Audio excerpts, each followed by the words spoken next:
Hello all, welcome back to Tarun Teja talks. మీరు ఎప్పుడైనా కూడా సైలెంట్గా ఒకరిని లవ్ చేసి వాళ్ళకి చెప్పలేకపోయారా? అయితే మీకు ఈ మూవీ అనేది నచ్చవచ్చు. సో ఈ మూవీ వచ్చేసి ఏక్ దిన్. సో దినేష్ అనే ఒక ఐటీ ఎంప్లాయ్ తన ఆఫీస్లో ఉన్న మీరా అనే ఒక అమ్మాయిని సిన్సియర్గా లవ్ చేస్తాడు. సో మనకి ఈ మూవీలో తెలిసిందే కదా, ఆమిర్ ఖాన్ గారి సన్, అలాగే మనకు సాయి పల్లవి గారు మెయిన్ లీడ్స్గా అయితే నటించారనమాట.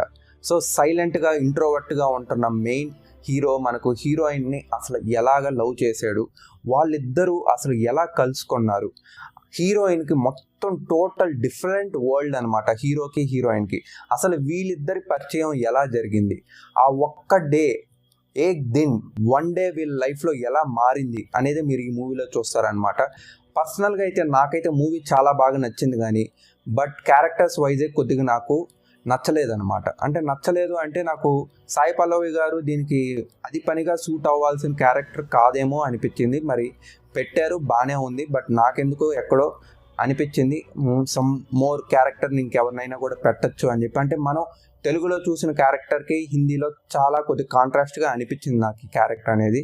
సో ఇంకా హీరో క్యారెక్టర్ వచ్చేసి ఇంట్రోవర్ట్ అనమాట. సో సైలెంట్గా సాగిపోతూ ఉంటుంది ఎమోషన్స్ ఇవన్నీ కూడా. సో ఆల్ ఇంట్రోవర్ట్స్కి నచ్చద్ది, బట్ మూవీ స్టోరీ ప్రకారంగా చూస్తే బాగానే ఉంది. సో ఒకసారి అలా చూసేయచ్చు అనమాట మీరు ఈ మూవీని కూడా. సో మీకు ఇలాంటి మూవీ రివ్యూస్ కావాలంటే subscribe to Tarun Teja talks.